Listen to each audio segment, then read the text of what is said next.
Premières armes, troisième chapitre. Clermont-Ferrand, 1975. Elle arrive un vendredi, en fin de journée. Mon frère et moi rentrons du collège. Au loin, un étrange équipage vient de franchir la grille du parc, protégeant la grande bâtisse que nous avons toujours connue inhabitée. Intrigués, nous hâtons le pas. La petite voiture qui a suivi l'immense camion de déménagement ne fait maintenant plus aucun bruit, moteur coupé. Dans un dernier élan, elle a remonté l'allée gravillonnée pour s'échouer à quelques mètres du perron, comme pour se séparer du convoi. Je compris bien plus tard que lorsque son appartement de la rue de Passy à Paris fut vendu, elle avait dû, telle marquise en disgrâce quittant la cour, se résigner à monter dans cette voiture, à suivre ce camion. Personne ne semble prêter attention à la petite automobile, dont les portes restent étrangement closes. Sans même remarquer que mon frère a lui poursuivi son chemin, je m'avance et franchis à mon tour la grille. Je ne pourrais, même à ce jour, expliquer ce qui motiva cet élan et me poussa à transgresser les règles élémentaires de la bienséance. Mais je venais à 12 ans de pénétrer sans autorisation dans une propriété privée. Ses mains ne peuvent se résoudre à lâcher le volant. Elle reste là, assise. Elle a dû sentir ma présence car elle tourne lentement la tête dans ma direction. Je vais vous ouvrir. Mon empressement de petit garçon, pour qui la fin d'un voyage ne peut être qu'un soulagement, lui arrache un sourire. Elle me laisse le soin de faire jouer le mécanisme de la portière. De longues jambes chaussées d'escarpins, dont les talons me semblent irréels tant ils sont hauts, apparaissent. C'est bientôt son corps tout entier qui s'estirpe de l'habitacle, sans que jamais son regard ne me quitte. Je gravis à ses côtés les quelques marches qui nous séparent de la porte d'entrée, dont les 2 battants sont maintenant largement ouverts, les déménageurs ayant commencé leur office. La remorque livre un à un ses trésors. Les meubles d'époque passent de main en main, dans un balai qu'elle sait ne compter qu'une seule représentation. Chaque hauteur de marche est l'occasion pour moi d'un léger déhanchement qui l'a fait se rapprocher de moi.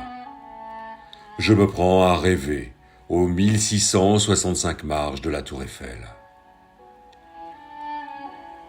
Me prenant par les épaules, elle me fait entrer.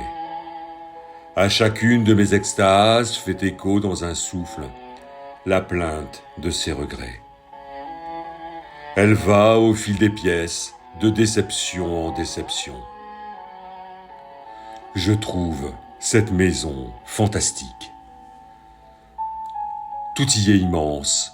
Le simple vestibule fait la taille de notre salle à manger. Et je réalise incrédule que la chambre que je partage alors avec mon frère tiendrait tout entière dans la salle de bain du rez-de-chaussée. Elle traverse les étages sans prendre le temps de s'attarder, ouvrant les volets avec une frénésie qui devient de la rage. Je suis émerveillé. À chaque fois, le même charme opère, quand la lumière du jour, investissant les volumes, redonne à chacun d'eux son âme, comme le baiser d'un prince réveille sa belle endormie. Un papier peint différent tapit chaque pièce. Certaines sont capitonnées d'épaisses tentures murales, dont j'évalue l'épaisseur par une discrète pression des doigts. Fasciné par l'enchaînement de ces univers, j'essaie de mettre un visage sur chacun de leurs anciens occupants.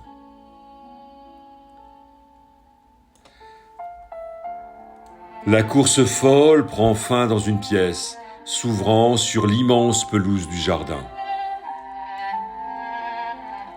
Elle s'est assise dans le canapé que les déménageurs viennent de déposer et qui occupe maintenant la presque totalité du mur, faisant face à la porte-fenêtre. On ne peut le laisser ici, je le savais, cette pièce est trop exiguë pour recevoir. Elle s'adresse à un homme dont l'imposante carrure remplit tout entière l'embrasure de la porte. Celui-ci, que je comprends être son mari, ne bronche pas. Son silence, loin d'éteindre l'incendie qui couve dans ses yeux, l'a maintenant mise hors d'elle. À Passy, la réception est au moins 2 fois plus grande et tellement plus lumineuse. Cette pièce est minuscule, et c'est la seule qui donne vraiment sur l'extérieur. C'était bien la peine de quitter Paris pour vivre dans une maison, si on ne peut même pas profiter du jardin pour recevoir. Elle parle encore au présent, de l'appartement quitté le matin même. Tout semble y être plus grand, plus beau. Tu verras, tu y seras très bien. Il a détaché chacun des mots comme autant de coups tranchants, achevant de réduire à néant toute discussion possible. Je n'ai que très peu d'expérience des scènes de ménage, le couple que forment mes parents étant plutôt harmonieux. Tout au moins prennent-ils soin de ne pas nous mêler, mon frère et moi, à leurs différends. Livide, elle le défie. Ma position entre eux devient de plus en plus inconfortable.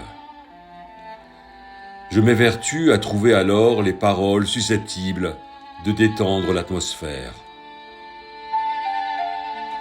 Ne pensez-vous pas, madame, que cette pièce se prêterait tout à fait au charme d'un boudoir ? Plus que le caractère intimiste du lieu, c'est un souvenir précis de mes dernières vacances d'été qui a motivé cette intervention, que j'espère providentielle. Lors de la visite du château de Fontainebleau, je me souviens que ma mère avait été particulièrement séduite par le boudoir de la reine. Elle en parla longtemps, rêvant à ce lieu dédié à son usage personnel. Il me paraissait alors évident que toutes les femmes se devaient de partager les mêmes désirs. Est-ce ma présence seule ou le caractère un peu précieux de ces mots dans la bouche d'un gamin qui provoque l'étonnement de l'homme, qui maintenant fond sur moi ? Il ne paraît visiblement pas devoir succomber au charme de l'architecture intérieure du XVIIIe siècle. En 2 enjambées, il est sur moi et me saisit le bras pour m'empêcher de fuir. « Tu aimes visiblement cette maison. Il faudra que tu reviennes nous voir », s'exclame-t-il en me gratifiant d'une vigoureuse poignée de main. Voyant en moi un allié, il tient à me raccompagner, avec la déférence que l'on doit à un ambassadeur, jusqu'à la rue.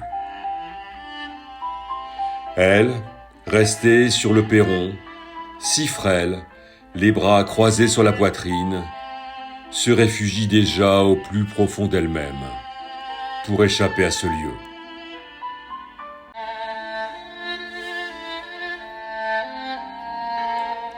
Cette grille, qui s'était ouverte sur le monde des adultes, venait à jamais de se refermer dans mon dos, en un bruit sourd, presque douloureux. Je compris que le bonheur n'était pas toujours partagé. Mes parents m'avaient enseigné que seuls les souvenirs nourrissaient la mémoire, sans avoir la nécessité d'un ancrage. Je prenais conscience que l'on pouvait s'attacher à un lieu, au point d'en être anéanti en le quittant.